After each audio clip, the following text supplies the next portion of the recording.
Wheeling Plan Commission meeting for Thursday, January 9th, 2014 is called to order. Please stand for the Pledge of Allegiance.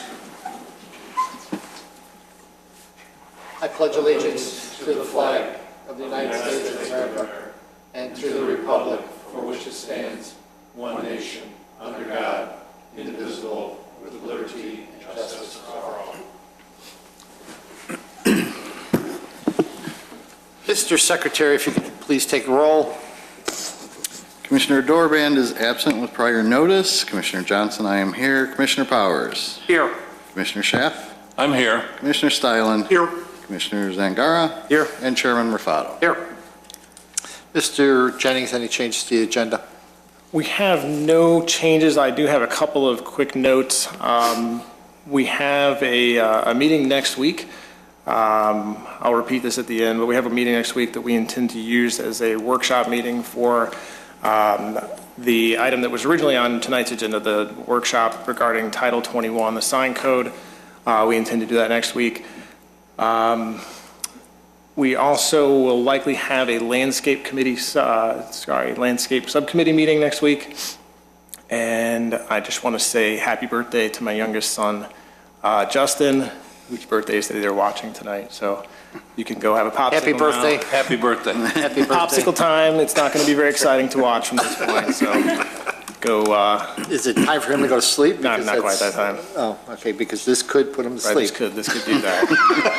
Could put him to sleep. So go have a popsicle, be a good listener for mommy, and go to bed. Unless he's interested in cannabis. Hey. Okay. Citizens' concerns and comments. We have on tonight consent items, docket number SCBA 14-1, Hot Mama's Foods, 1200 West Palatine Road. Before you go into what this, Mr. Jennings, just for clarification, Hot Mama's is a company that I believe was in Elk Grove Village. Is that what we determined? They have a location in Massachusetts and Elk Grove Village. Is a food manufacturer of salsas, sauces, pesto, hummus, salads, dips, and prepared deli salads. Mr. Jennings. Yeah, the previous occupant of this building did produce some similar food products, prepackaged salads, et cetera. So when Hot Mama's moved in, they're proposing some changes, but some of the equipment was already in place. They are now at this point ready for signage. They had submitted this sign. Originally, this sign, they have two signs: the wall sign and the freestanding sign. The freestanding sign, when we first saw it, did not have a landscape plan. What they are doing with this is partitioning off an area of the sign for tenant panels for some space that they're not using in the building. And then the sign itself now does have a landscape plan. We determined when we looked at the old landscape plan that it didn't meet the requirements of the new code. So we informed the petitioner. They did submit a plan. We've checked over it. It does now meet the requirements of the code and does meet both the percentages as well as the overall size requirement. So at this point, it is code compliant. Are they going to fix the spelling on the self-standing sign? I would assume so, yes. Hope they didn't approve that proof. Are they going to pull out all the landscaping that is around the existing sign? Is any of it salvageable? If you look, let me see if I can back up. This area here is all going to remain. They'll trim it. The immediate base of the sign is going to come out. Okay. And is there any chance, I mean, I would like to add a condition that says that the background of the tenant panels remain consistent with the background of the main sign. Sure, I think at this point our code does require that, but I think it's fine to just point it out so that they see it in writing. I mean, because I think Title Max and the auto parts store didn't quite match the same background, so. Okay. Good point. And one other thing, are they leaving the address on the base? They're not showing it on their rendition, I'm going but I the wrong see it direction. peeking out from the available sign. Well, we'll confirm that it's, Part of the base, Yeah, but they're not showing it, so. Andrew, do you know how much space they're taking up of that building? not off the top of my head. I can find out and email the commission, though. Thank you. So I've got the original motion updated to include the landscape plan of January 8th, tenant panel background to match the main panel, and that the petitioner confirm that the address will still be visible, displayed on the base. Yes.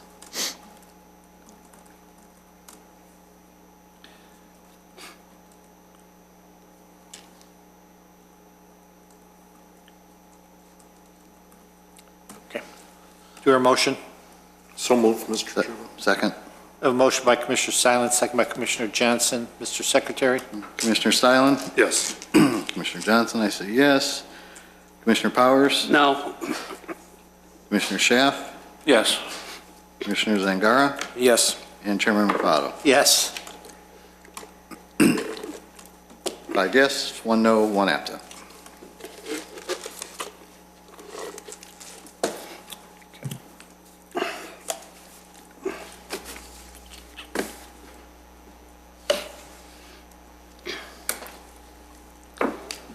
Items for review, docket number 2014-1, Village of Wheeling amendments to Title 19 zoning. Mr. Secretary. The Village of Wheeling is seeking amendments to Title 19 zoning of the Wheeling Municipal Code to address the Illinois Compassionate Use of Medical Cannabis Pilot Program Act, which includes amendments to the following chapters and sections of the zoning code. Chapter 19-01 definitions, Chapter 19.10.60 non-residential use regulations, and Appendix A use table. Standards for special use. The zoning special use as defined in Title 19 with the Village of Wheeling zoning is a use of a parcel of land that requires review and consideration before approval due to circumstances or effects on the surrounding properties that may adversely affect them. In order to be considered for a special use, the petitioner is required to demonstrate through testimony to the Plan Commission at the public hearing why their request meets the conditions of the village code, including but not limited to how the proposed use will not damage the enjoyment or use of the surrounding properties. Prior to the public hearing, the petitioner provides written statements meant to show that their request for a special use meets the standards established in Title 19. Commission chairperson will typically direct that these statements be entered into the record without a full reading of them at the hearing. Based upon the testimony and supporting material submitted, the Plan Commission will make findings in support of or against the petitioner's testimony and report those findings to the village board. Thank you. Mr. Jennings, you will be speaking on this matter. I will. So would you please raise your right hand? You swear the testimony you give tonight to be the truth? I do. Thank you. Mr. Jennings. Thank you. The state of Illinois has passed just this last summer the Compassionate Use of Medical Medical Cannabis Act. The Pilot Program Act is in effect now. The state agencies have about 120, well, not about, they had exactly 120 days to develop rules for implementation. The act itself is fairly lengthy, and it establishes the guidelines for municipalities. It also establishes a system, or partially establishes the system by which patients will be qualified to receive medical cannabis. It establishes 2 types of facilities. It establishes a dispensary, the medical cannabis dispensary dispensing organization. It also establishes a cultivation center, and it sets out the basic framework by which those will be distributed around the state. The cultivation center is essentially an indoor farm that will then distribute the medical cannabis to the dispensing organizations. The cultivation centers are fairly substantially limited under the State Act. There are intended to be, I believe, 22 of them and they are supposed to be geographically distributed around the state, not more than one per police district, I believe. What is the? State police, yeah. So the state police district. So they're also limited and regulated in terms of their design. They must be a fully enclosed building. They have a mandate for security. They also have a location restriction that precludes them from being located in residential areas or within 2,500 feet of many restricted uses. So religious assembly, churches, for example, schools, existing daycares, and residential areas. So the likelihood of one being located within the village of Wheeling, given our development pattern, is fairly slim. So when we began looking at the regulations, the village concentrated more on the the dispensing organization. So the dispensing facility has a higher likelihood of having an eligible location under the state framework. So for that reason, what we have sent out to the commission is a little bit more detailed on the dispensing organizations and less detailed on the cultivation centers. The cultivation centers do receive some treatment in this proposal, but we'll get into that in a second. With that, the state, as we discussed in our workshop, set out these 1,000-foot and 2,500-foot restrictive use perimeters, buffer areas. The cultivation centers are shown here. The regulations affecting dispensing organizations are shown here. Cultivation centers are omitted from this, as I described. The overlapping circles really left very little opportunity in Wheeling. So the orange circles that you see are the facilities such as schools or religious assembly. The red area is residential zoning, which would prohibit the location of a dispensing organization. What you're left with, and I'll use the mouse to show this, what you're left with are a few areas that are eligible under the state regulations for a location. These tend to be in Wheeling industrial areas, and I think that's probably typical of what you'll find elsewhere. There are a few exceptions to that, but the restriction of proximity to of the residential area would probably make that somewhat difficult. So what we Just for clarification, if you can go back to that. Sure. That, you said cultivation, but this is really distribution areas. Yeah, I misspoke. Okay. Yeah, the cultivation, the 2,500-foot radius from these facilities, that would be religious assembly, existing schools, daycare, and residentially zoned areas, became so restrictive that it was the likelihood is slim. Plus the likelihood of the one in this state police district being Wheeling is also pretty low. So what we've done is basically refer to the state licensing, and I'll get into that in just a second. Yes. Just a general question, does the marijuana that is dispensed in Illinois have to be grown in Illinois? My understanding under the state act is that it has to be from a cultivation center. So only a cultivation center can cultivate, and only a dispensing organization can dispense. And a dispensing organization by the state act must receive the medical cannabis from a cultivation center. Okay, great. Thank you. So the regulations touch just a few sections of our code. Based on the language of the state act, what the staff is proposing are new definitions for the code, defining the medical use of cannabis, very similar to the state's definition, defining medical cannabis dispensary and a medical cannabis cultivation center. So are there any questions on what we've drafted for those to start off with? In your packet, that would be the first page of the draft code. What I'd like to do, since we're just opening this hearing now, is just read those definitions.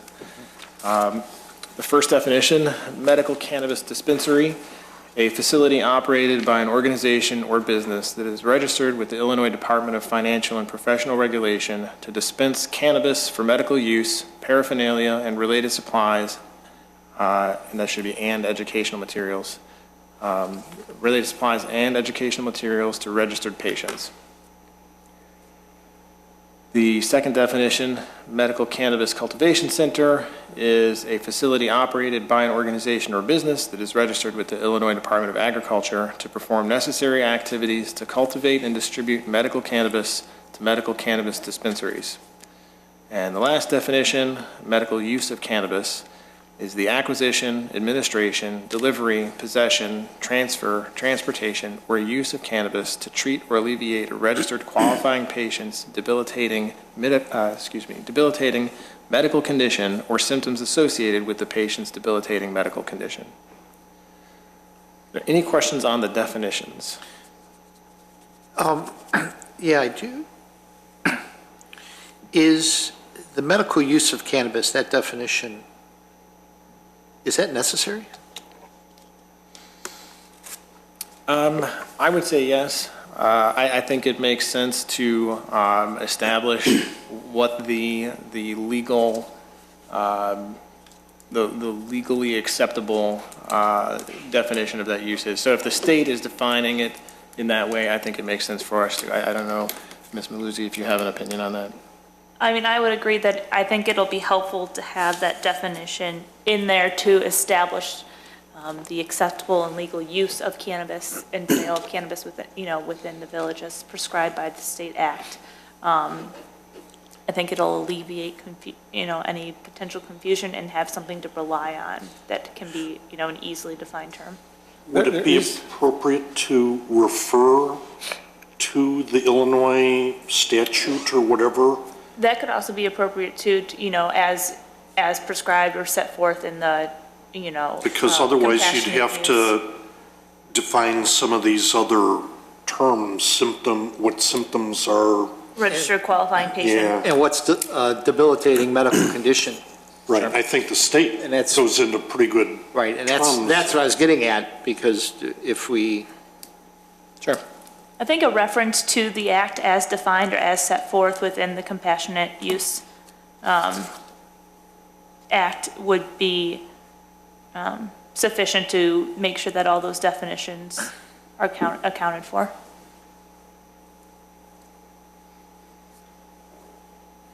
Mr. Chairman,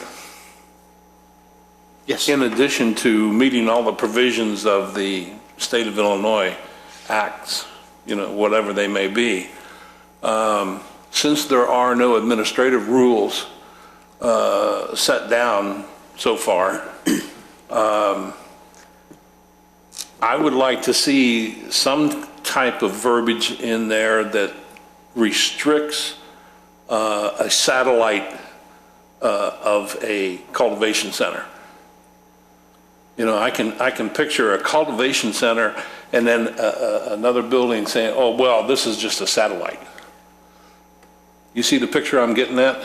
Yeah, that wouldn't be allowed by the state already. That is the establishment of cultivation centers. If someone tried to do a satellite cultivation center, I think we would be able to point directly to the state that those aren't provided for. I don't see it where it prohibits. Well, it only- Because the administrative rules aren't set yet. Right, those aren't set yet, but and actually cultivation centers won't even be able to get approved until the rules are probably set. I understand that. But, Can I ask?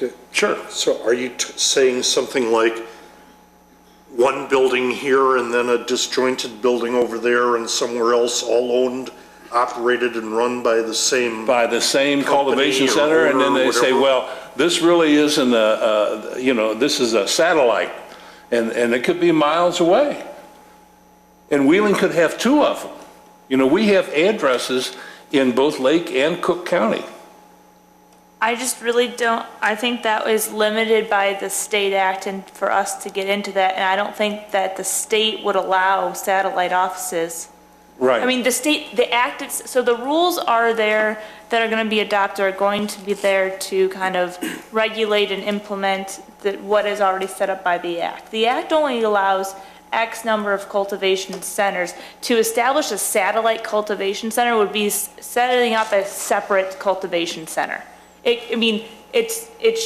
How it is prescribed in the act, I believe it is focused on just one facility. Could we change the definition of cultivation center to say a single facility? Or a primary? No, because primary would imply secondary. There could be a secondary. If you said a single facility operated by, would that help not allow multiples? Or satellites, that's, I mean, I don't know if adding that single word would or would not. Or a single help with it. property? I mean, as I said, the cultivation centers and its registering as a cultivation center, if they tried to register as a satellite, that's not anything the village can control. That's done through the Department of Agriculture. I mean, the agriculture agency is registering. so he registers, I live in Des Plaines, I'm going to set up a cultivation center in Des Plaines, but I'm going to have a satellite in Wheeling. The state probably would not allow that because the regulations, that's already being regulated by the state. And the They would have operable to- word is probably. Well, I mean, I'd have to review the language of the act to ensure, but I'm pretty sure that the state wouldn't allow a satellite. Because they're limiting the number of cultivation centers in the state per police district in general. So if people are trying to set up satellites, they'd be trying to get around that, and I don't see the state allowing that. And if it was for some reason approved by the state as a satellite cultivation agency, I don't think that the village would have the authority to prohibit it from the village, through zoning regulations, just because it was a satellite office. So that's why I brought it up. Yeah, I don't think that I don't think that is under the auspices of the village's limited authority within, under this act. See, and I think it is. I think it could be. I think we could limit it. It's a cultivation center. If you want to put a cultivation center in Wheeling, fine. But you can't have more than one center in a police district. And the guy can say, well, there's only one center. This is just a satellite. I don't know. It's just something that's, out in. I can look into it further and get you a more solid answer, because I haven't specifically addressed that regarding cultivationers, and I can look into the act more and. Why don't you do that, Mallory? Yeah, I can do that. That would be good. You could say something like one and only one facility.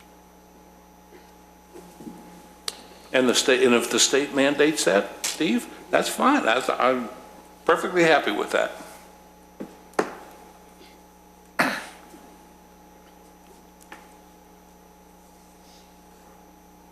Any other comments about the definitions? So we're going to remove the medical use of cannabis. I think we were just going to include the medical use, but add a provision as prescribed or as set forth in the act. So Okay, that yeah, I'm sorry. any open-ended definitions would fall back to the act's definitions. Yeah, and that way, if the state makes any changes, we don't Right. have to make We don't have to changes. Exactly. Correct. So I have that as that staff insert a reference to the state act in each definition. Like, must meet all provisions. Sure. And I think just while you were speaking, I was reading through the state act, and the description of the operation of a cultivation center is pretty detailed. So Yes, it I think is. the likelihood is very low that there will be an abuse of this. You won't be able to, somebody's not going to sneak a license in based on this. I mean, it's pretty it's pages and pages and pages of the state act. I know, I've scanned through it, Andrew, and all 211 pages of it. But if somebody wanted to try to get around something, they're going to do it, or they're at least going to try. But we don't have any area that they could put a Grow one footprint down anyway. And there's, and I understand, yeah, we don't have an area that they can grow one, that they can build one, and there's only 22 in the state. And I would venture a guess to say that most of them are going to be where there's a lot of land to be able to cultivate the amount of cannabis that they're going to No, need. but it has to But be still- indoors. Yeah, But just, still, you just need for- to have, for you need to have a lot of acreage. Just to illustrate this, the 2,500 is twice as big as this. So this circle will hit that circle.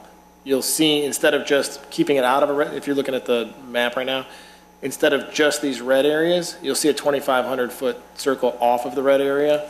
So the circles overlap to the Right. point where it's, you know, you may be left with the Public Works building is the last place. Can I ask a So- question? They got the space.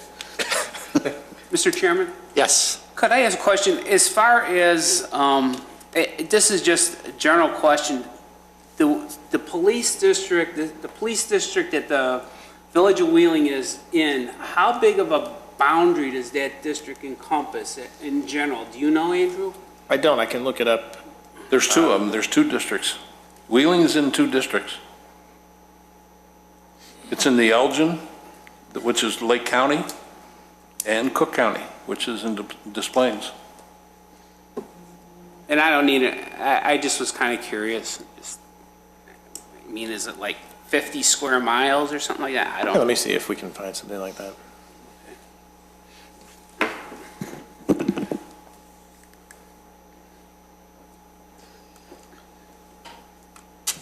Okay.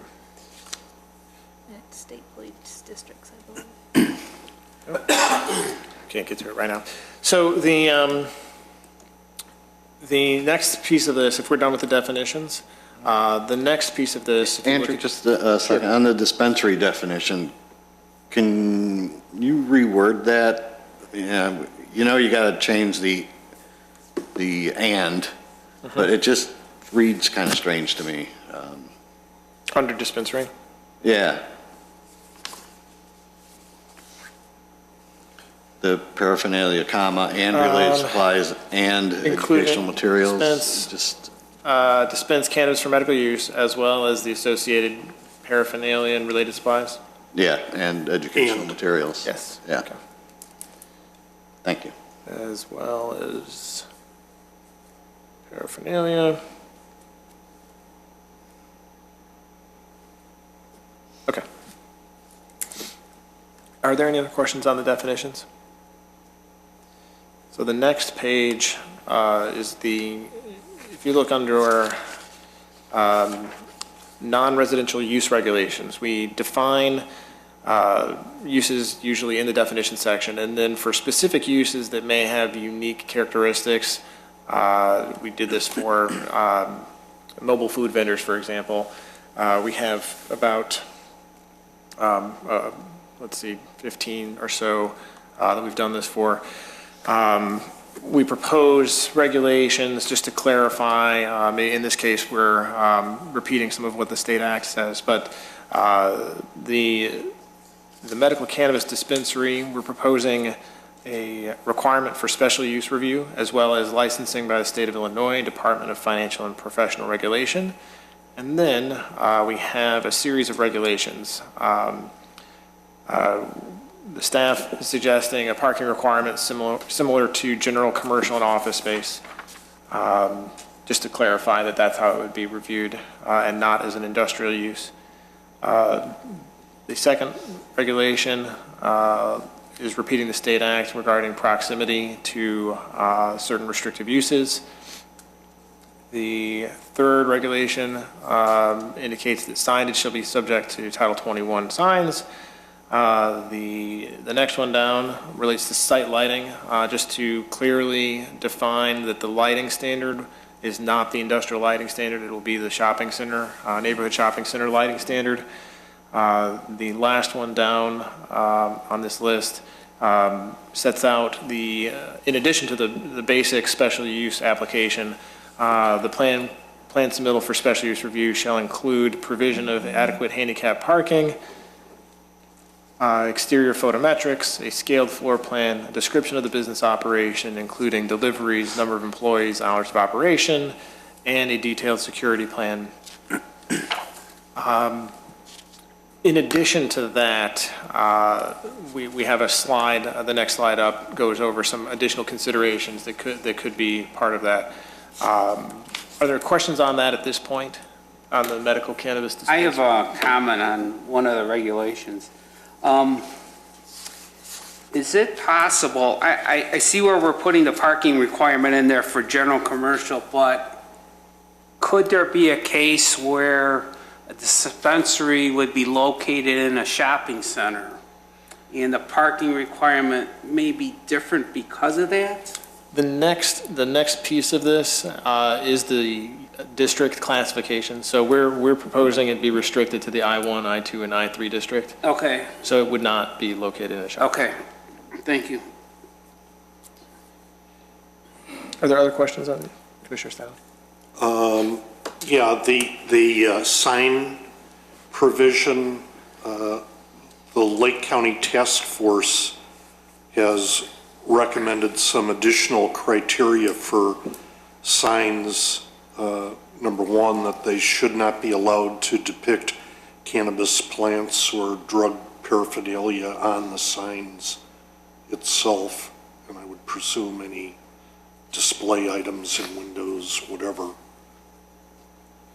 Yeah, I think. Can we be more explicit here rather than just saying whatever Title 21 allows? Right, I think one thing that you could do, I don't know that I would necessarily, and Ms. Maluzzi and I had gotten into this a little bit before, when trying to figure out how to draft this.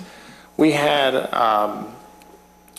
I think, an opportunity there's a couple of things you can do. Under special use signs in Title 21, there's a 21.7, I think, is signs for specific special uses. The commission might be able to consider something like that. This particular use is so restricted as it is that the likelihood of you seeing more than one is very low. So one way to look at this would be, instead of this provision here, signage shall be subject to the regulations of Title 21 signs, you could add to that and indicate that it must be provided in conjunction with the special use review, so that you see the signage at the same time. But by definition, I believe a special use says that it's an allowed use, right? As long as you have other mitigating circumstances. So I would rather say the sign cannot depict cannabis plants or drug paraphernalia. Then there's no arbitrary decision about what is the definition of a special use.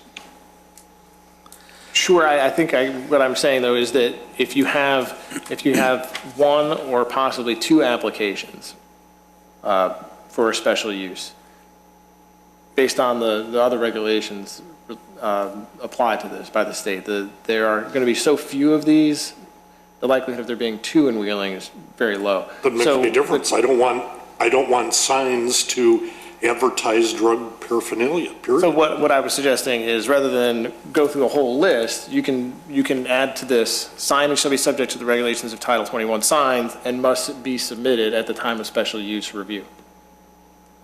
So they would have to include as part of their special, and you can make it part of the review of the special use. Well, but can we put a provision in there that disallows logos? And You're getting, so the problem with this is so obviously you're able to do reasonable zoning regulations and you can put conditions on special use like other special uses. But you're getting into some First Amendment issues with respect to banning, logos or pictures for just because it is a cannabis plant or paraphernalia when it's connected with the legal use, because you're restricting these type of depictions or these words based solely on their content. Whereas such as other signs can have pictures of the food that they're selling, or auto body shop can have a picture of a car. To ban something just because it has a marijuana plant when that use is legal raises First Amendment issues. And where, if you do it on a case by case, and I mean, you'd have to be able to tie why that would be reasonable or necessary to impose that, and if in that case, based on, on a case by case basis, if for some reason that would not conjoin with the surrounding area where that specific dispensary is going in, there might be more justification than to outright ban it. I'm just think, just from a legal standpoint, it does open it up to challenges. I would rather recommend that we put that in as a recommendation. If the village board deems fit to pull it out, they can do it, because they're the ones that will have to bear the legal challenge of paying your bill to fight it in court. Yeah, I just have, and that's fine, we can write it up that way. The two thoughts that I had on this were, the range, the limitations on the content of a sign that a municipality can impose have been challenged. It's something that's been done over and over and over again, and there are very few circumstances under which it has gone the way of the restriction, if I'm phrasing that. So the challenge has been done, and once it's a content-based restriction, that you're left with the issue of obscenity, basically, as the one that's really held up. So, and you can put it in. We can make it part of the recommendation. But I think the easiest way for this to be dealt with would be for the state. When the State Department of Financial Regulation, Professional Financial Regulation, formulates its regulations, if they could actually have some sort of sign criteria or something, I think would be easier for the municipalities to be able to lean on that. I don't know if... as far as I'm concerned, we have a Lake County task force that is recommending that restriction. Maybe if it comes down to a legal fight, maybe they'd help us pay for some of the legal expenses. So for the time being, though, we have this section as it's written. What is the is there a specific modification that the commission as a whole would like to recommend?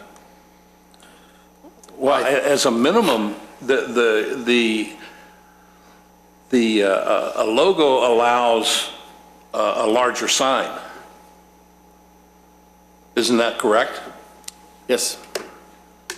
Then you could at least eliminate that. On a wall sign, it does. It is an open meeting, sir. Yes, it is. You can. I was asking Andrew how to do that, but it is an open meeting. Well, I think typically once it's in the plan commission discussion, you have the authority to reopen the discussion. Yeah, I do. So we can. Yep. I think you want to press the button so we can hear you. Can you hear me now? Yes. Thank you.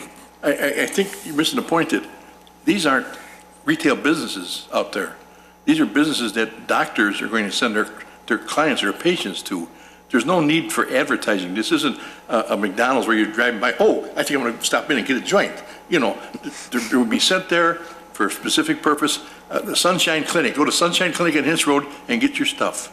A doctor's going to have a doctor's prescription. There's no need for elaborate signage advertising the fact that they sell drugs and marijuana in there. That's the only inviting the bad guys to keep an eye on that place. Except though for an identification.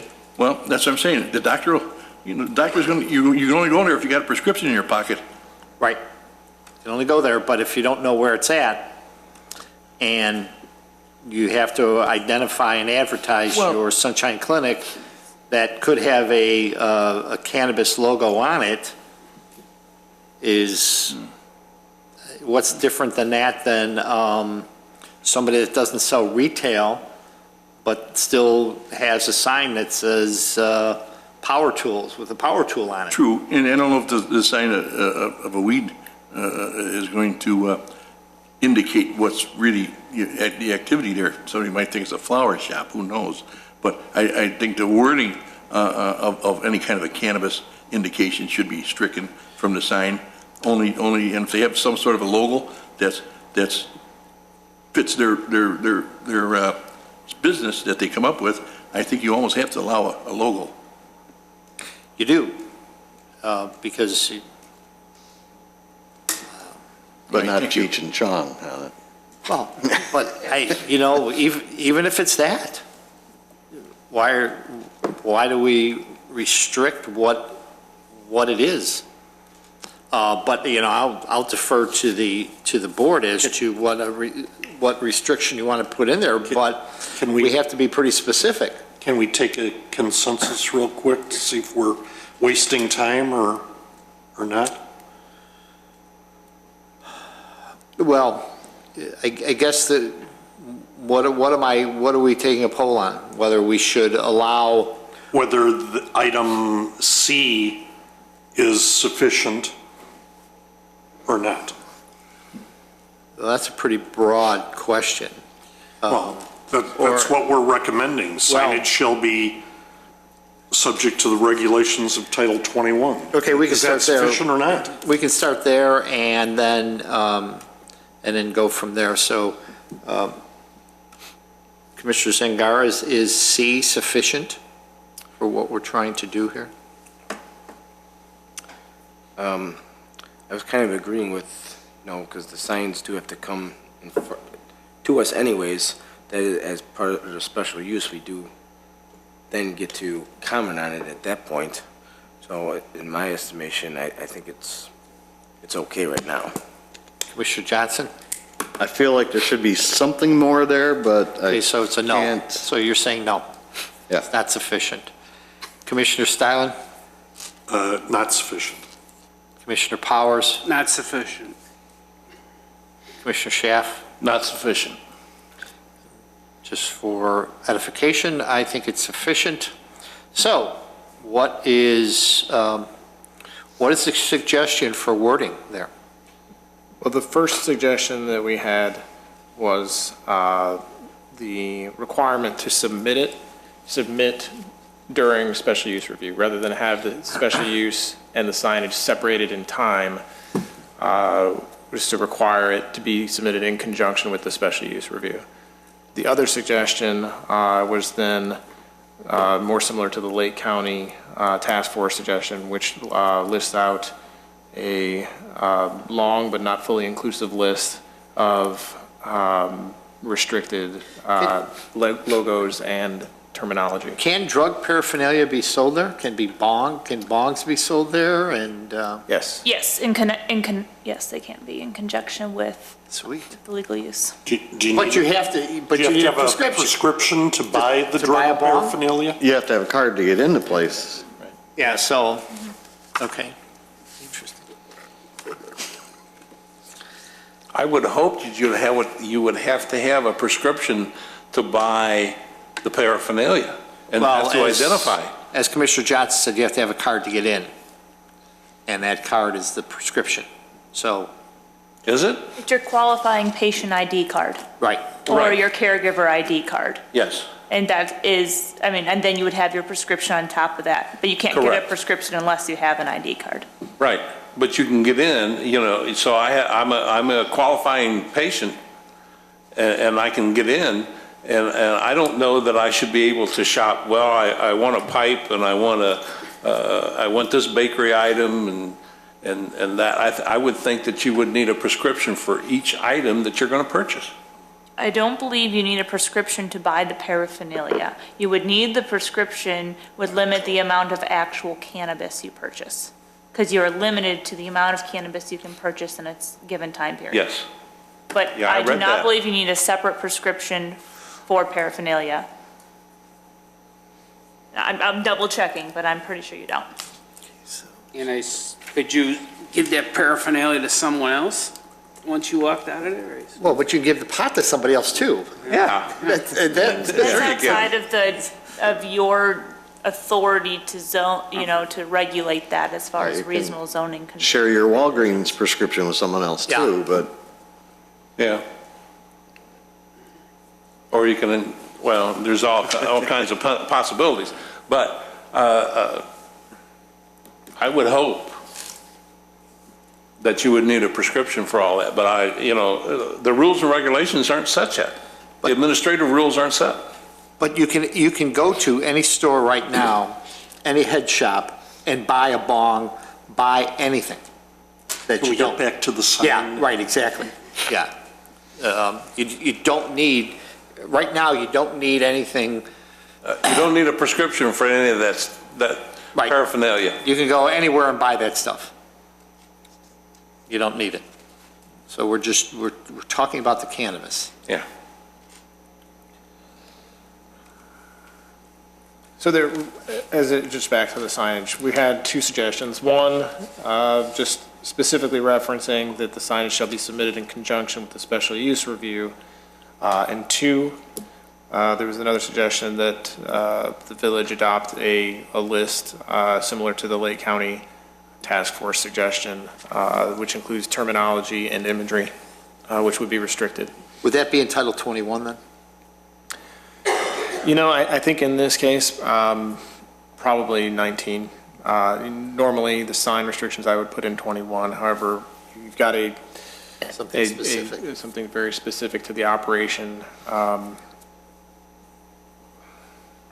the Lake Forest task recommendations or whatever their standards that they put out have two components. They have a image component and a verbiage component. So I don't know if the commission will want to consider both or just one. If we're going to go for it, I'd say both. Well, to restrict verbiage is even stronger, I think, or more problematic than imagery, especially giving identification for people who are searching for it, to be able to identify that it is a place to buy marijuana. So what we're saying is that, and if you read the article is what they propose is a template. Not one of the cities or villages have really enacted anything into their code as of yet. That's correct. So these are just recommendations. And the sense that I get here is that I understand what you're saying, is that it's restrictive and that we might be putting too much in there that would open us up to a lawsuit. But to Commissioner Stylen's point is that this is a recommendation that we're making to the village board, and the village board can easily strike that. If they as a board so choose to. But I think, based upon what I've heard, the consensus is that the board would like to put that in there. Mr. Chairman, I Yes. mean, we talked about option 1 and option 2. I think it's both. Yeah, put both in, if they want to Yeah. scratch one or the other. I think the first one, the special use, having the signage come in as part of the special use is just as important as the first one. Exactly, yeah. I think we should adopt that for any special use, actually. I think that's a good idea. Yep, it's not a consent item. Andrew, in that material you sent, the longer version of the Lake County Task Force thing, they also talk about a sign being posted at or near the entrances with the following language. Is that part of the state law, or? Everything in there. Everything is theirs? Is the Lake County. The state has nothing on signage. The state's signage is really limited to the health side of things, placards indicating on edible material what the use by date. It's very. Okay. It's not the same. Yeah, I mean, I kind of like that signage by the front door of the place.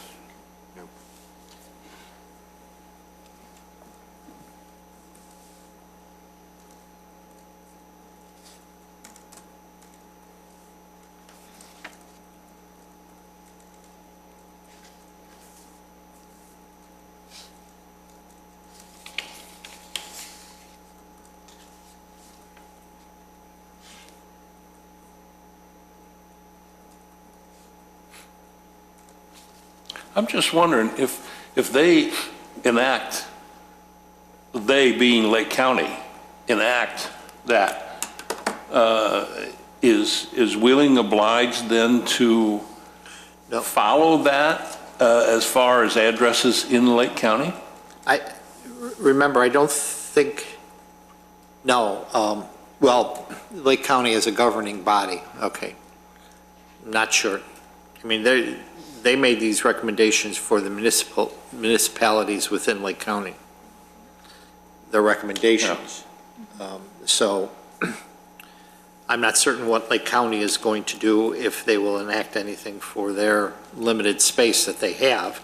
And Lake County, I would assume Lake County is just for those Yeah, it'd be for areas that are unincorporated, Yep. not part of a village, so no, it would not.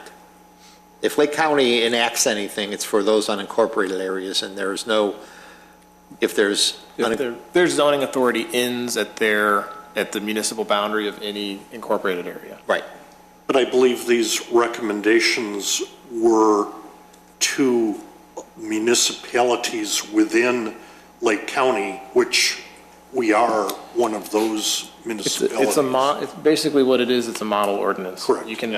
You can base whatever you want on it, you can It's a pick and template. choose, you can pick and choose pieces of it. Right. It's a tool for the municipalities to use. The way this is worded right now, this condition is that the dispensary regulations are modified to require sign review in conjunction with a special use review, as well as a list of restricted imagery and terminology similar to the Lake County Task Force recommendation. That more or less sum up the consensus of the commission? I would think so. Can we add draft recommendation? Because I don't think it's, Let me see, is there a the date Lake on the County draft? is. And we'll have to figure out how to finalize it once they finalize it. What I will do with this recommendation is, so the recommendation, I would actually modify the draft language. I would cut and paste that. I just can't cut and paste something that long into the decision sheet. So I would take this document that's in your staff report, because that's what everyone is referring to right now, is this particular document. I will copy that into this section. Great.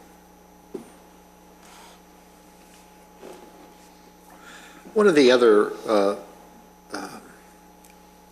and I'm not certain if it belongs in this area or not, but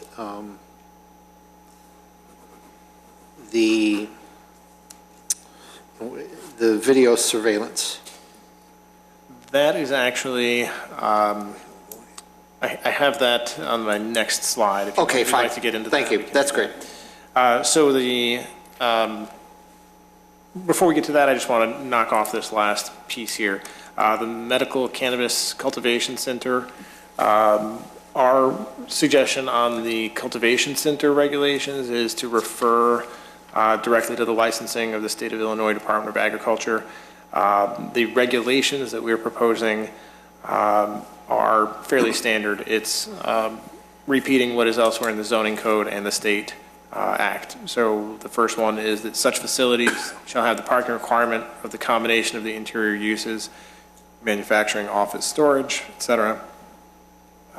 B, a licensed cultivation center shall not be located within 2,500 feet of the property line of a pre-existing public or private preschool, elementary school, secondary school, daycare center, daycare home, group daycare home, part-day childcare facility, or an area zoned for residential use. C, signage shall be subject to the regulations of Title 21 signs. D, the plan submittal for special use review shall clearly demonstrate compliance with each aspect of the state controlling legislation. Are there questions on the language there? Yeah. Go ahead, Terry. Andrew, you would include what you just read into our ordinance? This medical cannabis cultivation center that I just read? The 2,500-foot limitation would Yes, be in ours? I'm just repeating the state there. If the state were to change their regulations to either greater or lesser, whose ordinance would prevail? I suppose at that point, it's how the state regulation ends up being worded. If the state were to, 5 years from now, change how such facilities are licensed, when they adopt that change, it will have been after 5 years of municipalities changing their regulations. So the state might, at that point, dictate how the municipality, this happens from time to time. We've had to make changes to our codes based on state requirements. So if that were to happen, if our requirement is too lenient, the state would control. If the state makes a change that makes our requirement the stricter requirement, they may specify when they make that change how we're supposed to treat it. The use at that point, we may not be, if they go less strict than they are right now, if they were to do something like that, they may at that same time say all municipalities have 60 days to make this change. So, I mean, just to avoid having to go through all that stuff, would it be okay just to leave it out and say follow the Illinois? I would still say that you probably would want to do a special use requirement. You'd still probably want to establish the basic. But I mean, the distance and some of those other things. Sure, you could just take everything out and refer directly to the state act if you want to. Right. You know, I just think that would be simpler and cleaner and less work for Future. you, unless they go one way that we don't want them to. I'll defer to the village attorney, though. Do you see I don't see a reasonable problem way. having, I mean, this is a pilot program for the next 4 years. I don't see them making drastic changes in the next 4 years to at least the spacing requirement. The spacing requirement is similar to other spacing requirements within state acts. I think you're fine either way. I mean, to change it for a little, if they do drastically change it, I think a lot of other things would have to be changed. They're going to be changing a lot of things. They're not just going to modify this one. But again, if you just want to refer to state regulations and must comply with all state regulations, including spacing limitations, you can do that as well. I like that idea. Referencing the state for space. What about, for the regulations on C, I would assume we would have the same wording for signage in the cultivation area that we have in dispensary? So back to B, we're going to make just a reference to the state, shall be located in accordance with the state. Yeah, but one of the things I think we talked about last time was the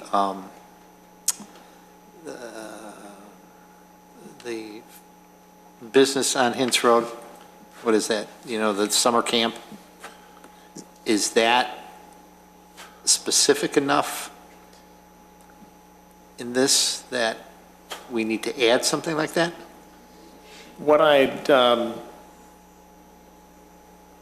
guess because we're talking about a departure, from what's written right here, you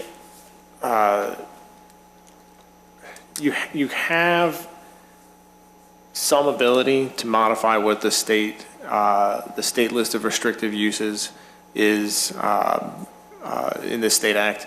You have some ability to clarify what they have left vague, provided the use that you define as being a restrictive use is functionally, operationally similar to the uses on the list. So, for example, you take the summer day camp.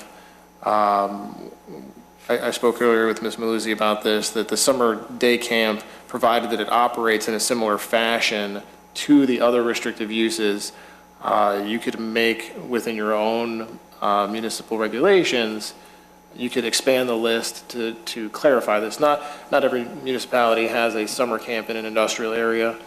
It's a somewhat unique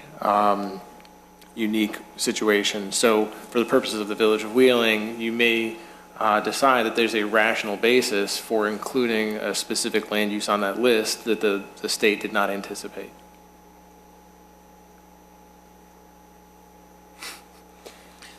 So in 10 words or less, we can add it? In 10 words, so in 10 words or less, you can add it. When you are modifying what the state has given to you, there is some risk at the end of the day. There's some risk that you are being viewed as being more restrictive than the state in a way that isn't rational or justified. So while what Ms. Maluzzi and I discussed is, if it is the consensus of the commission, you should describe why that particular use is substantially similar to the other restricted uses. Okay, well, I'll ask, okay, we have a summer camp. Should it be added as a specific restriction in our title? Commissioner Zangara?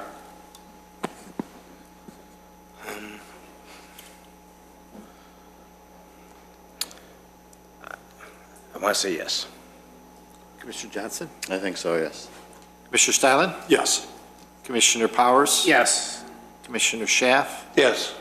And I agree, because it's similar to a daycare. And that was going to be my Facility. follow-up question, is what are the characteristics of the camp which are similar? It's a daycare facility. That would be mine. Now, something like, And it's a daycare facility for children. I was just going to ask that. I was just going to ask that, because I don't think we have. Right across the street, you got the adult daycare Where? on Hints and Jaddock, is it? Is it there? Yes. So I guess the question is is it just children? Or, The summer camp? no, I'm saying that, To add do we add adult daycare, or is that becoming too restrictive? I think that's becoming too restrictive. So if you look at the. They're more likely to be yeah. the customers. That's true. Okay, so the daycare center for children, the summer camp for children. Yes, because if you look at the listed already restricted uses with the 1,000 feet, and that's what we're talking about adding it to the Right. 1,000 feet barrier or buffer zone, it is public and private preschools, elementary or secondary schools, or daycare centers or part day childcare facilities, a daycare home and a group daycare home, which are all aimed at children. So a summer camp that would be essentially functioning the same as a daycare, just in a limited time period, Right. has the same characteristics and concerns and safety concerns and that any other school or daycare would. An adult daycare, I don't believe, would have that same concerns. Okay. And to follow up on that, the summer day camp, while it is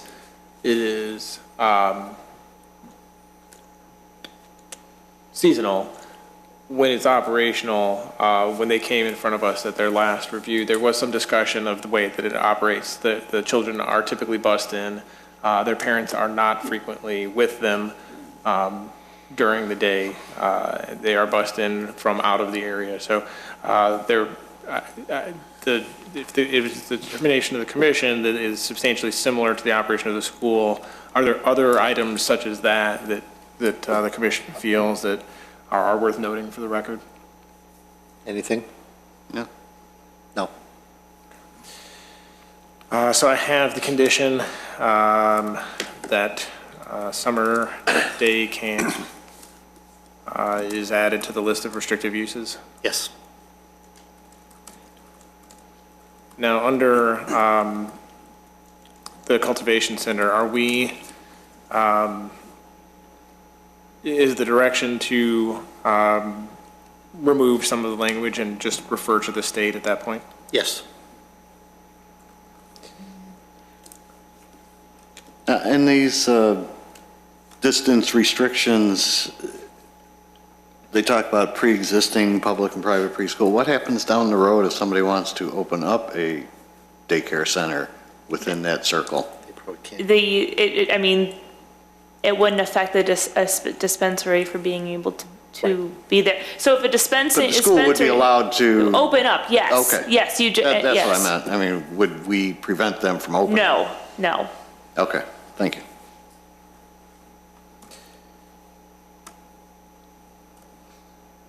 So under, Would to that point, would the daycare center have to come before us to say that we want to do that within the 1,500 feet or whatever it is, the 2,500 feet?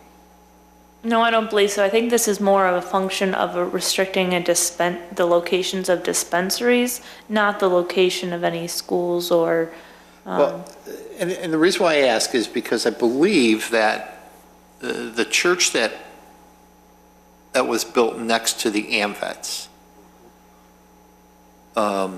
because of the restriction, you're not supposed to have a place that sells alcohol within X amount of feet of a house of worship.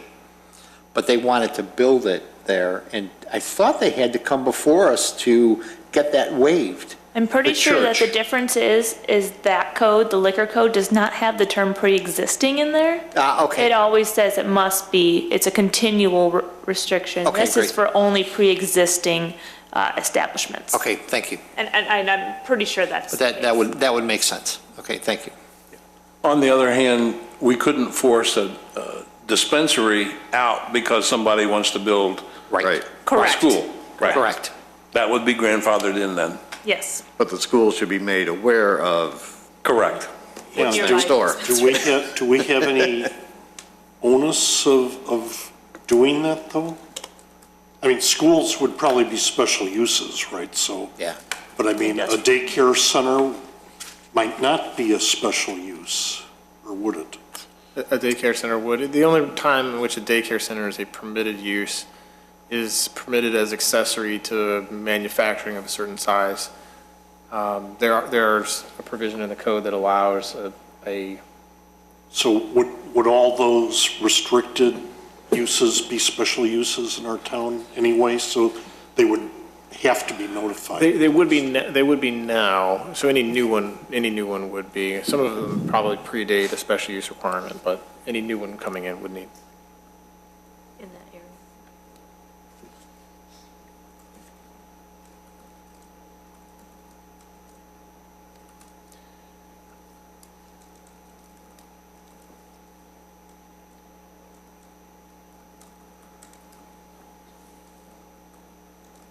I'm just typing up what was just said. Are we limited at all to how many dispensaries can be in the village? I know it says 60 dispensaries statewide, but, I mean, could we have 2, 3 in the village? Yes. Okay. You have 30 in the village. Practically be on But top of the it. idea, I very don't- difficult. To be fair, the purpose of the act is to have these dispensaries spread throughout the state, so that Right. so that they're accessible to the most number of people who need them. So when the Department of Financial Regulations is approving a dispensary license, they will probably look at where the nearest or other dispensaries are. That will probably come out in the rules. Just because they want to be able to spread them out. So while you can have multiple ones, I do not anticipate it. The last questions in the review that staff has suggested, you see on your screen now, were just a couple of items for additional consideration. The minimum site lighting we had added already by the time of the draft. The idea behind that was that a conversion of an existing building in an industrial area would typically require the lighting to be brought into conformance with the standard for whatever that new use is. So we just wanted to be clear that that is the standard that we're talking about. So we've already done that. We can talk with the police department about the requirement of security. Specifically, the state requires an alarm system, and we had discussed with the police department whether the particular special use should have some additional requirement for video surveillance and recording. This would refer to areas such as the parking lot. The police department thought it would be a good idea. Their suggestion was to do something similar to our video recording requirement for pawn shops. Those videos must be kept a certain period of time. So if it's the consensus of the commission, we could modify the regulation to require, just by reference here, video surveillance and recording of the... For both operations? Yes, the cultivation center has some more significant surveillance requirements by the state. The dispensing organizations are required to have an alarm system, I believe. And they have to submit their security measures, a whole entire security plan to the department, to the licenses. I would like to see that beefed up. Everybody's in agreement with that? Yes. From a video perspective? Yes. Okay, great. Thank you. And that is for parking areas, et cetera? Yes.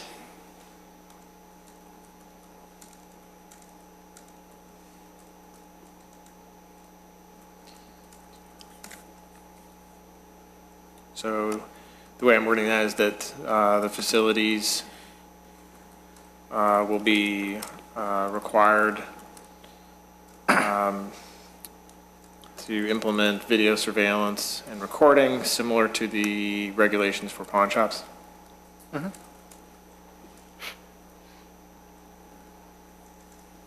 If you could, since we're probably not all familiar with that, if you could shoot those out to us, those regulations on the pawn shops, that'd be great. Sure. Just in short, I don't remember the gist of it, though, is that for some period of time, 7 days, 14 days, they have to keep tapes of their counter, the entry door, the exit door, that sort of thing.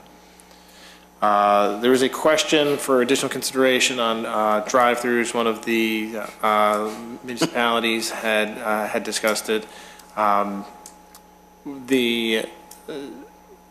I did speak with Ms. Maluzzi on this one. There may be a possibility that dispensing organization could make an argument that the debilitating condition of their qualified patients might lend itself to a drive-through. So you may not want to have a specific reference to this and just take it on a case-by-case basis if the particular site lends itself to a drive-through. You leave it up to the petitioner to make the argument that it's appropriate. Any comments on that? Yeah, you can drive. You're capable of driving or being driven, but you're not capable of walking into the dispensary. There are people who do not have the ability to walk, who have the ability to drive. But they can walk into their car. But can't a caregiver Yes. go and procure stuff, not for them? You can get a but- card, yes, But for caregiver. their client? So, I mean, It's not that would they be unable, but to add that additional step to require them to walk in also could pose legal issues. And if it's handled on a case-by-case basis, based on the site, it may not be an issue, or it may not be appropriate for the sites out there, depending on where it's located. I think it would just be a better option and a safer option to deal with it on a case-by-case basis. Make them think of that idea in general, other than seeing a regulation already out there for them to Yeah, challenge. well, see, to me, a drive up is a convenience. I guess what's the difference between CVS that sells a prescription narcotic that somebody's had surgery for than marijuana? There's really no difference, because I can get that prescription And that's probably more powerful than any marijuana plant, any marijuana that you smoke, and you can do the same thing. I would be of the opinion that we, whatever, Mallory, however you placed it, Whatever, however you that's- said it, yeah. To put it review out it in on a front of them. case-by-case Right, basis. case-by-case Yeah. basis. So- Don't mention it at Yeah, all. Don't put it in the regulation. Right, exactly. Is everybody, Commissioner Schaff, are you in agreement with that? I agree with that. Okay, Commissioner Powers? Yes. Yes. Okay, Yes. Yes. I didn't go with you first time. Okay, The next one here we've covered. Then the last one on this list is proximity to a similar facility. This gets to the question of when you have these, the overlapping circles from the other restrictive uses, would it be the desire of the Plan Commission to not then have two facilities located? If two facilities were licensed, would it be the preference of the commission to recommend that they be more than that same the same perimeter, the same 1,000-foot radius from one another? If I could give. Yeah, go ahead. I think, one, as I said before, I think the department's going to regulate that. Two, I think that it might be, again, best to do that on a case-by-case basis, because one of the criteria for special use is the nature of the area. And one of the reasons it's special use is you might not want a concentration of so many so close to one another. That's something you're able to consider. I mean, that's part of the reason why I'm making things a special use. now see, I was thinking the opposite. I'd like them all in one spot. Okay, well then, yes. From that standpoint, why not, why have them spread out? The reality is there's only 60 in the whole state. Our chances of even getting one are probably slim. Right. And two are probably non-existent, but why not put them in the same spot? And I mean, you might want to do that. I mean, I don't know what your thoughts are, but I think maybe having, crossing that bridge if you come to Does it. anybody, yeah, I think we should just cross that bridge when we come to it. Yeah. Okay. I mean, I just have a question in general. Is the pricing of the medication done at a dispensary by dispensary basis, or is the pricing of the drugs determined by the state of Illinois? Because if it's on a case-by-case basis, then the more competition you have is better for everybody. You know what I mean?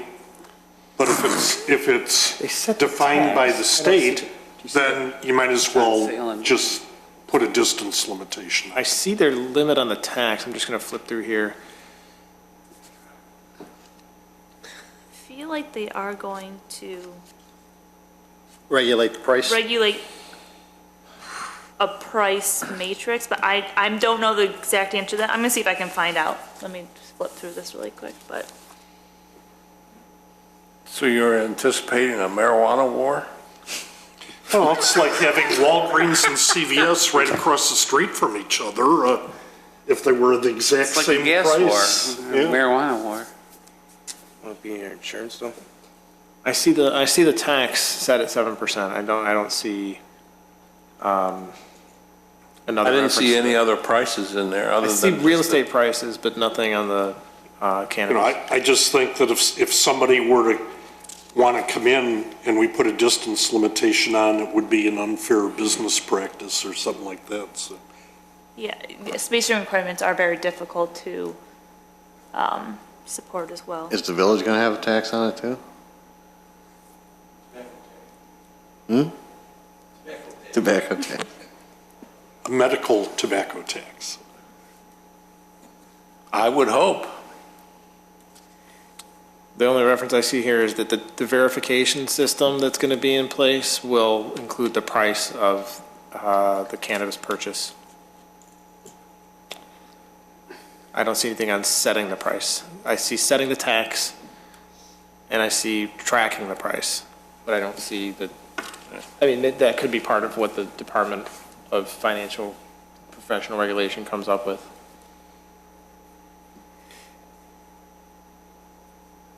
Yep, it doesn't say. So I would again let that one go on a case-by-case basis.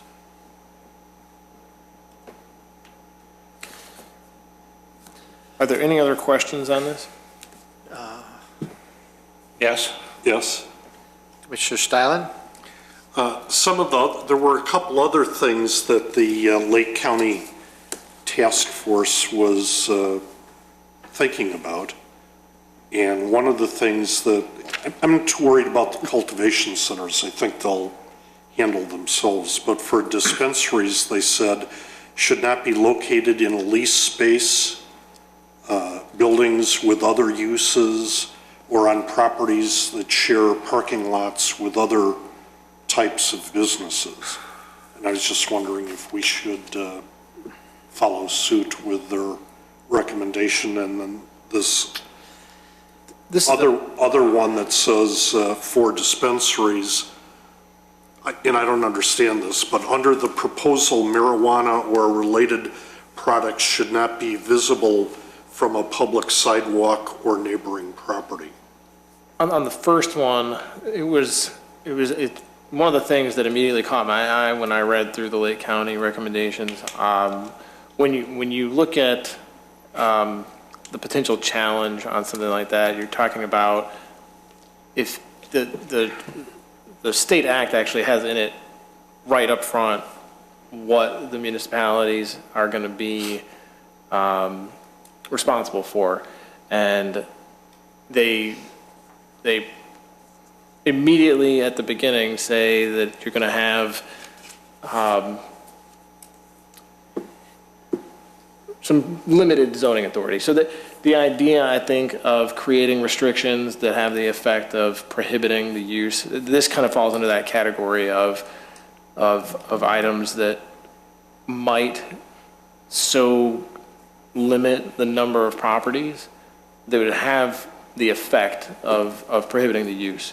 We have thousands of standalone buildings in our they're industrial huge. So area. they're huge, though. But as an example, as it is right now, what is the market price of cannabis, and can you sustain a business based on it?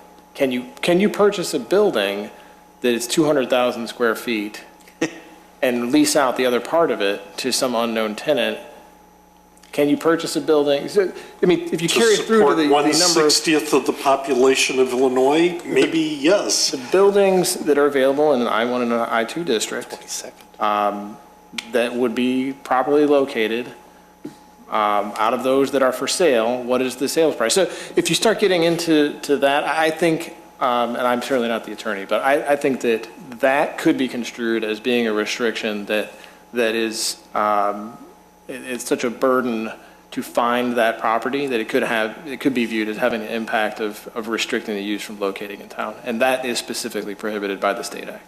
Yeah, I'm going to echo everything that Andrew said and agree is that you're limited. You can enact reasonable zoning ordinances, but you cannot unreasonably prohibit the cultivation, dispensing, or use of medical cannabis. And with that, you can't take steps or regulations that would effectively do that. And any regulations need to be reasonable. I can't think of a reasonable reason to prohibit someone from a dispensary from leasing a space to run their dispensary. That would be able to be justified. Also, I mean, there's a cost there's the cost of actually buying a place. There's also that knowing, this is a pilot program currently for 4 years. You're buying a property. A lease is a much more manageable idea, and to be able to lease it for a year, see if it's going to work, see if this municipality can sustain the business you need, and you have the ability then to move somewhere else if it doesn't work. But if you're having to buy the property, that's a huge burden. I do not recommend adding that restriction in there. I don't see how it's supported or a reasonable zoning regulation on a dispensary. And I think that it would be struck down. I guess my opinion is that, the state for some reason said they're not going to allow these types of facilities in a shopping center, strip shopping center type location. But if you look at our small industrial-based, what do you call those areas in the MXI type zoning or MXT type zoning, those little Little corporate, Little condo type buildings. things, right, that to me look a lot like a shopping center, strip mall type thing that could be converted into, I'm just worrisome about that. Now, a lot of those are in MXI and MXT type zones, which we're not allowing them that I saw. Is that correct, Andrew? That's correct. No MXI? The MXI allows residential use, so when we looked at what zoning districts would be appropriate for this, that was knocked off the list. So, but I mean, that's my concern, those little condo type facilities that we have that might be conducive to the exact use that you're talking about, but are more of a strip mall. Well, to be clear, Kind of area. there is no restriction that dispensaries can't be in strip malls or shopping centers. They just can't be they can't be in areas zoned for residential, and they can't be within the 1,000 feet of pretty much schools. Well, we don't have any shopping centers in industrial areas. No, do but we? I'm saying if say you had a solely commercial area in town that wasn't, didn't bump up to everyone, didn't allow residential, and wasn't near any schools, and there were shopping centers, then a dispensary could be in there. So the act doesn't, by and of itself, prohibit dispensaries from being in shopping centers. But it would by us not In your- including it in the special use table. Right, our limitation of the districts that it would be classified as a special use, yes, we do not have any shopping centers there. There are municipalities who are taking a look at whether or not some of their commercial areas might be eligible by the state, and then what would they do with their zoning regulations. We don't really have that, and our recommendation was to go with the 3 industrial districts shown. And not worried about whether the property is owned by the person that has the license for a dispensary or cultivation center, right? Yeah, based on what the state, I mean, when the state puts right in there that municipalities shall make no restriction that would be construed as, I can't remember the exact quote, but when they say up front that the restriction cannot have the effect of prohibiting the use, I think that when you take just a brief look at what industrial properties are available, how large they are, what they cost, having a startup business with absolutely no track record coming out and affording one of those buildings for purchase, I think the jump to... Yeah, see, I made a bad assumption. When it said located in a leased space, I was assuming that a leased building would be okay, but not a leased space within a building. The shopping center condo unit type thing, okay? I mean, I think a leased building would be fine as long as it's a complete standalone building without a parking lot that's shared by anybody else. Anyway, that's... Mr. Chairman, Yes. question. Has the state did anything about lowering the regulations that people under the influence can drive if they're under medical marijuana? Does anybody know? I mean, the state has regulations about under the influence currently in place. There have been no regulations passed so far furthering on those. They all have 120 days from January 1st to propose their regulations. No one's proposed. Yeah, just trying to understand if they have a legitimate card with them, they'll be allowed to drive. Do we want these people in shopping centers, going through the people with shopping carts and kids and everything else on a Saturday or Sunday, somebody going in there under the influence driving through a parking lot? I think it's very dangerous. I think they should be not allowed in shopping centers. It's the same. No person may drive recklessly or drive under the influence, is what it says. And the penalty is the same as driving under the influence of a prescribed medicine. Then you get arrested. Yeah, Basically. yeah, you can. But, you know, in also, with the state is writing this up as a state law, and as a home rule community, we can go above and beyond that with our restrictions as long as it doesn't violate any. This act specifically preempts home rule authority. Yes. It does? Yes. Yes, it It only actually gives you states the that. ability to act in reasonable zoning regulations, and everything else is preempted. It So actually that's- states home rule. We can't go above that. No. As long as we don't violate their constitutional rights. Just can't be and it cannot be in conflict with state law and regulation. So I think doing things that are more restrictive, that starts to be in conflict and beyond any, whereas usually home rule, you can be more restrictive than the state. Here, no. Yes, and in this case, when you look at the first few pages of the act set out the purpose of the act, and the purpose being to, they take the terminology is to ensure that the facilities exist. So when they take the sort of affirmative approach, enacting a regulation that goes against that is exactly what I think they're referring to when they talk about shall not enact regulations which would be in conflict with this regulation.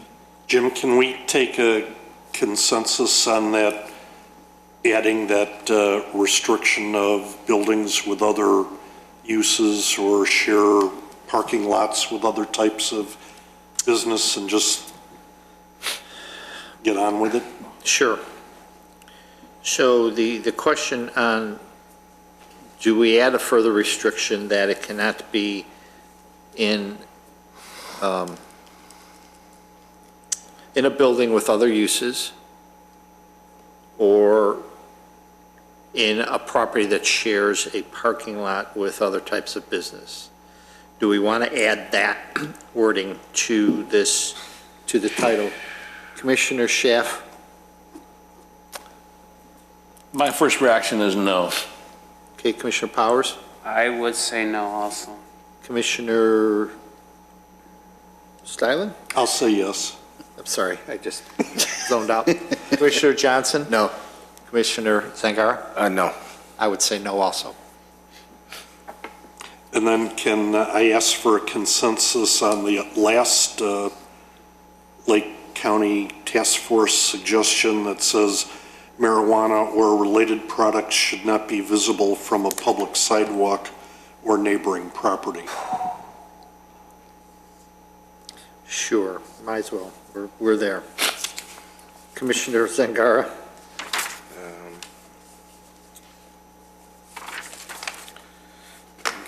I would say no. Commissioner Johnson? I'll say yes to this one.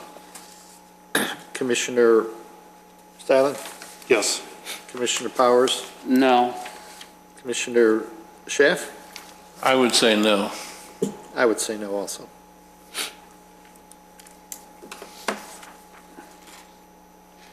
Sorry, go ahead. No, go. And just, Trustee Brady, right on the first couple of pages, it reads, "No unit of local government, including a home rule unit or school district, may regulate registered medical cannabis organizations other than as provided in this act and may not unreasonably prohibit the cultivation, dispensing, and use of medical cannabis authorized by this act." So it's pretty specific. You know, I'm not against it, believe me. I just want to, you get a little leery because you're dealing with a business that gangsters up until now have been running. Let's face it, marijuana is under somebody, the underworld's control. And now to make a piece of it legitimate and try to keep them out is going to be very difficult. And the only way you can do that is by keeping a close watch on it. Now, I'm not saying that we can't do it, but I'm saying we should do it in a way that's going to make them tough and then we can regulate it. And I have to ask, and I don't know if this is goes under the special use or what, like with liquor stores, we have the liquor licenses. Now, you say the state is licensing, from what I read, the state is licensing these dealers, these stores. The dispensaries? Dispensaries. Yes. Can the village license them, as we do liquor licenses? I'm pretty sure no, I have to double check, but because the Liquor Control Act specifically gives municipalities the authority to license liquor agencies in addition to the state licensing, and I don't think this does. I'll double check and get an answer for you on that, though.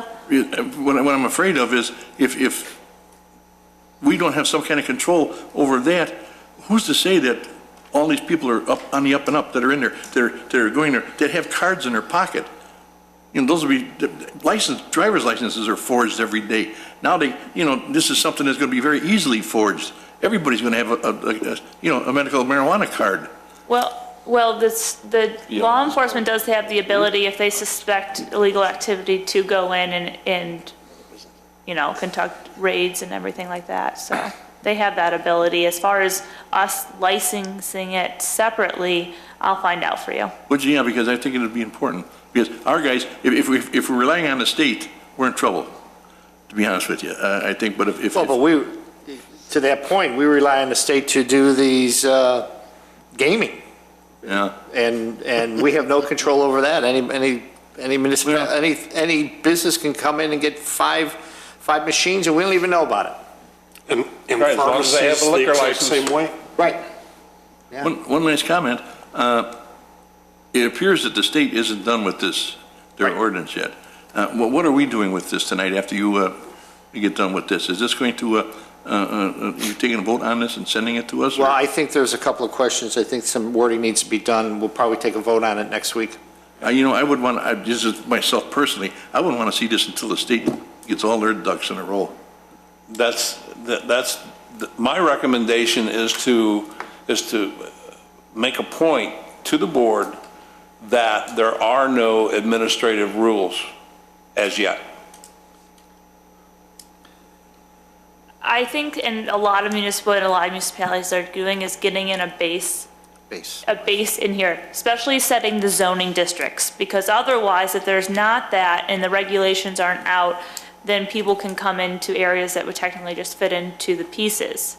You'd have to just interpret it within your current code. Good point. If you set the base ones, and that's why I also recommended not putting too many additional regulations, see what the regulations come out. If you want to further amend it and come down and see, what they're regulating and what maybe they're missing, then you can go further and not have to then delete things. Very good point. So, but I would want to get a base in, and a lot of municipalities are getting that base zoning district in. Great, thank you.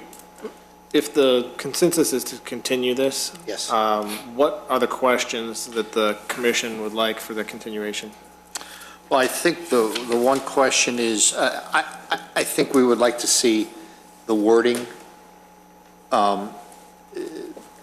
in, as we've all discussed here, so we know what the wording is instead of assuming that we've got everything in there.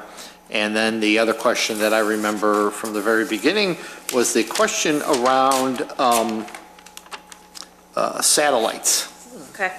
Okay, I don't think we need to look to see if there's need a prescription for paraphernalia, but if you're in there, you can, but I don't think there is one. Those two questions need to be answered also. And I'll get the answer for the licensing too, the separate licensing Yes, of dispensaries, great, thank you. or I guess of both, but Can a cultivation center be a dispensary? No. they're separate they're separate. Okay. I have one other question to staff. Is anybody on the website, there's an automatic update on the website that you can submit an email address to, and I was just wondering if anybody in staff has submitted that, so they get automatic updates to the website, On the state's website? on the state website. To my knowledge, there's nobody. I know that Kleinthorpe and Jenkins receives a variety of updates, so you guys may be on the list. But, I'm sure someone in our office is on the list, and I'll double check into that, but Yeah, because there is a specific website for the medical marijuana. Mm-hmm. Yeah, and then it does have a space for submit your email address if you want automatic updates.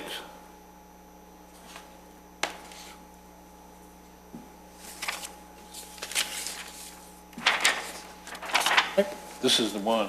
Here, show that to Andrew. Motion to continue? Can we, Yes. before we do Next that, week? I'm sorry, yes, go ahead, Commissioner Stein. the special use table or the text amendment piece, I was wondering if we could remove the cultivation center from I-1 and just leave it in I-2. It would seem to me that if there's only, a few of them in the state, that it would probably be a larger operation Yeah, and leave the, distribution things in I-1 and I-2.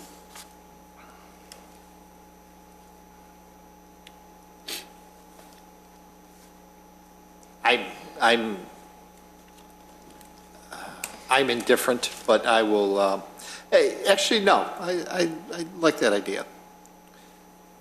Can I ask what the difference is between I-1 and I-2? Yeah, Kind of new to that. One number? It's a, Is it size? the number, Storage, I think. Yeah. there's a couple of differences. The medium manufacturing is allowed in the I-2, whereas it's not allowed in the I-1. And so the tendency, some of this is zoning after the fact, but the character of the I-1 district tends to be light industrial and office, just as the name suggests. It has very few heavier manufacturing. There are a couple in there, but for the most part, there are no outdoor uses. Everything's wholly enclosed within a building. Most of the buildings tend to have a mix of office within the building. There are a handful of differences. Those are the primary differences. The I-1 is mapped in closer proximity to residential areas than the I-2 and the I-3. It's really are. kind of a buffer between residential and, In some places, it is mapped specifically as a buffer.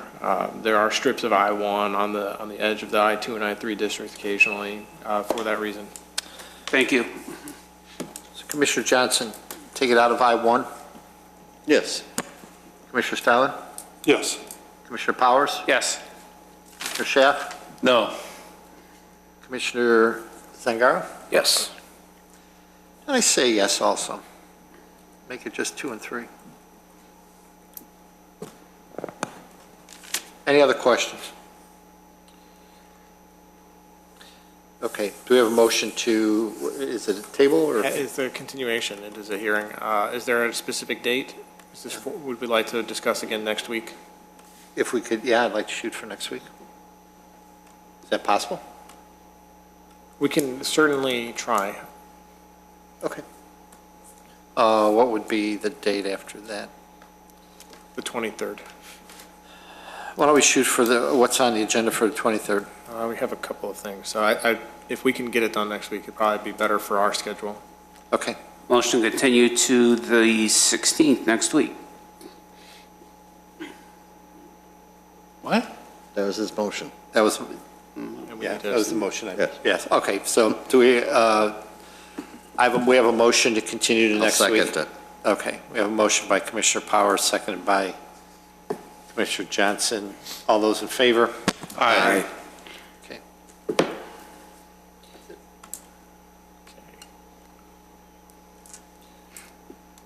Okay.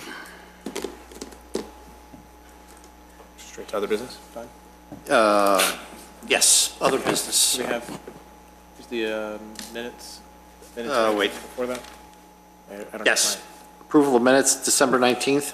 So moved. Second. All those in favor? Aye. Okay.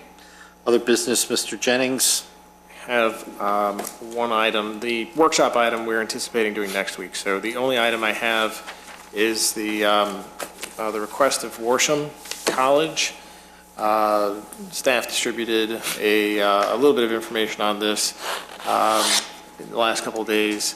Worsham College, when it was approved, had a garage space as part of its approval. It was anticipated that they would be able to park up to 12 vehicles in that area.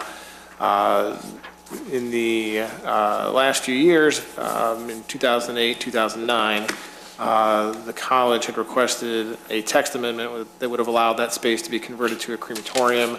The text amendment was ultimately denied.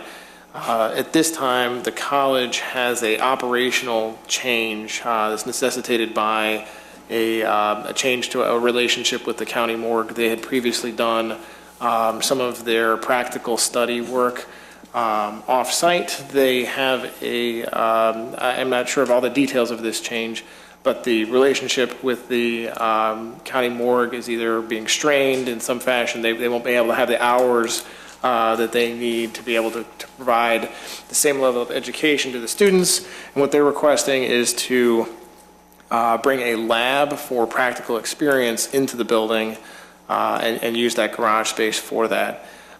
So the question, the primary question for the Plan Commission is an interpretation of what level of review is required in order to utilize this space. They have indicated that it is bringing an off-site study on-site, not and in no way increases their enrollment. They currently have 87, I believe, for this semester, which is consistent with their original approval. That space, which is noted as a garage, the 11 parking spaces, to our knowledge, has not actually been utilized as a garage. What they have done, rather than utilize that space as a garage, is they have entered into an agreement with the adjacent property owner, the Swaminarayan Temple, to locate overflow parking in this area here. So they have an agreement for off-site parking. We're trying to determine how formal that agreement is, but their request at this point is can they proceed to a building permit application for this change? And we had indicated that we first need to resolve what the nature of this change is with respect to their existing special use approval.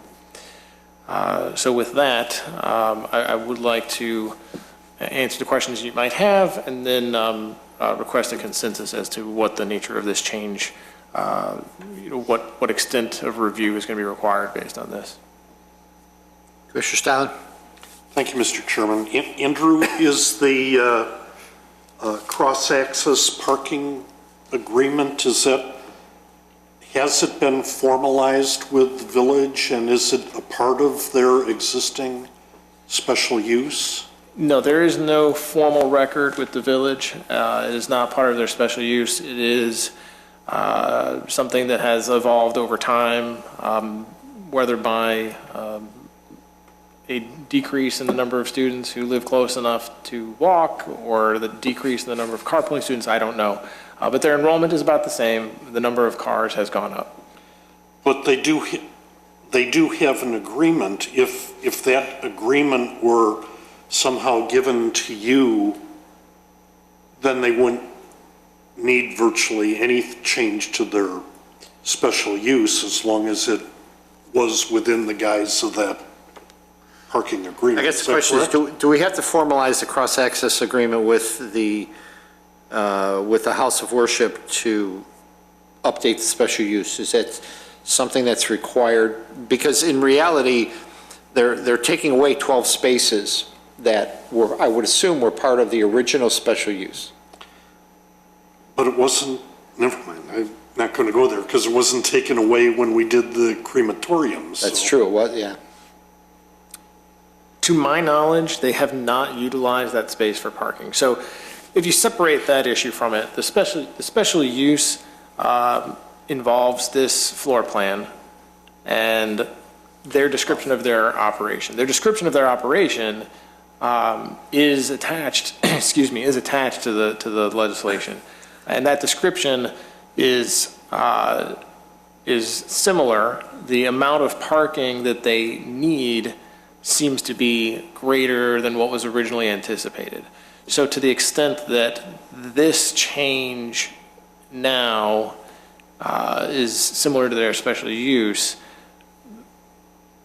I really think is what I'm asking. Is the Plan Commission is the connection between this proposed modification to their floor plan sufficient to require special use review, would be the first question.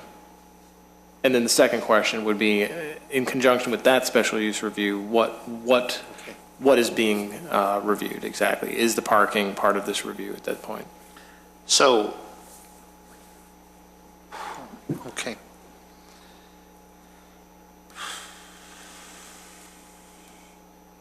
So based upon this change they're looking for, should that trigger a review by the Plan Commission? What you're saying? Should it trigger a review? A review. Is that a major, minor Right. review? Commissioner Stalin? Is there such a thing as a major, minor, special use change? Yes, we've done, and we actually intend on doing one of these in the relatively near future. If it is a change, like a floor plan change, for example, we've made the determination that if it's otherwise substantially similar to the described operation from the original approval, we have made the interpretation that it can be reviewed without a public hearing, just so that the updates to the operation can be formally approved in the legislation. That's the way I would recommend that we do it. So non-public hearing, but when it comes in, forward it with the intent to have it be a recommendation to the board to... And formalize the cross-access parking agreement as well in the whole bundle. Yes. Commissioner Powers? I agree. Commissioner Schaaf? I agree. Commissioner Johnson? I agree. Commissioner Zangaro? I agree. I would agree also. You know, they're doing something to the interior to enhance their education. I don't see any. Andrew, I did have a question though on the number of garage doors that are back there. The old drawing looks like there was 2, and the revised one looks like there's 1. I'm not sure if this is all to scale or not. Let me see. Oh, Or if they put another wall in there at some point. is this the area you're referring to, right here? Yeah. You know, I'm not sure. I don't know if it was just, they ended up with a wider door in the end. What you're looking at here is, I think, the plan from the special use approval before they made modifications to the building. So it's possible that they elected to put in a single wider door as opposed to 2 narrower doors. I don't know that. And then on the revised plan, they're showing an overhead door all the way to the right, which doesn't show up on the old plan. There is, we don't have each sheet of the plan on here, but on the site plan, when this building is put in the context of the parking lot, there's a door in and a door out, and Oh, the okay. traffic is one way through the building. Okay. I think you might be able to see, well, not really. So there's a door in here, and then there's an outdoor. I'm looking at a street view and I don't. Yeah, you gotta look at the backyard view. That's the That's a backyard view, right? diversion channel view, I Yeah, think. the diversion channel view. Yeah. Okay. Anything else, Mr. Jenks? I have nothing else, thanks. Okay. Perspective. Other business, Commissioner Zangaro? I got nothing. Commissioner Johnson? No, sir. Commissioner Powers? Nothing. Commissioner Schaaf? Nothing? I'm sorry, Commissioner Stalin? Yes, of course. You know, I just think that it would be nice whenever we hold a vote that commissioners that vote no for something be asked if they'd like to contribute a reason for their Actually, that's what I had on my list too. voting no. And I note tonight that Steve voted no for the Hot Mamas sign, and just curious as to why that was. And if he doesn't want to answer, that's fine, but I would Actually, at least... I was gonna ask him specifically, so Commissioner Landscape Powers? plan, I just didn't like the way it was done. Okay, so Okay, so, yeah, is there anything else? That's it, thank you. Okay, so to take that to another level, are you looking for something professional? And we've had this discussion before, because one of the things that I was going to bring up here was that, and Ms. Jones is going to look into this, is that if a landscape plan is part of a consent agenda item, that it should be taken off consent, well, it shouldn't even get to consent agenda, that it should be an item for review. But that's not going to change, what they submit. That plan would have been submitted the way it was under an item for review. So if you're looking for something more than that, you wouldn't have gotten anything there. It would have come under item for review. So if you could expound on that, if you're looking for a professional landscaping plan, I don't think we can ask our petitioners to do that. But, you know, if that's what would have come before us. Yes? I would just ask Steve, how could that plan have been better? You know, what is his expectation of being Turn around and ask them. better? I mean, it was, I would like to see, you know, professionally done, or at least, it was a lot of scribble, and we've talked about this, sizes and everything like that. I mean, I had a hard time interpreting it. It's all a matter of interpretation. If that sits on a file, somebody else looks at it, I'm not sure how much they're going to be able to interpret it. Okay, we can put this on, this is part of the science, so we can put a workshop next week, too. Do we hit everybody? Okay, so just me. The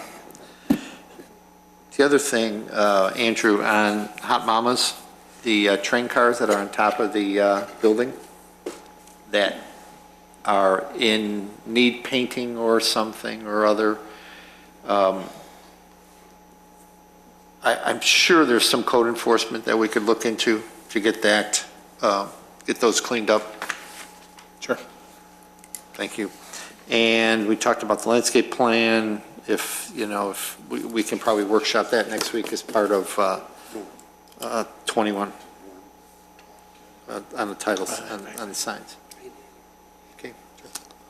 And did you find the answer to the lighting at the? Yes. I talked to the inspector. This is regarding Plum Creek. There was a complaint that the lighting was, I don't know if it was half out, I didn't revisit, but substantial numbers of the lights were out. There was a problem that Plum Creek had identified by the time that our inspector arrived. They had already hired a contractor to fix that. The contractor came out, and our inspector went out and confirmed that all the lights functioned. Great, excellent, thank you. Motion to adjourn? So moved. All those in favor? Aye. See you next week. Made that motion. Commissioner Johnson. We're adjourned.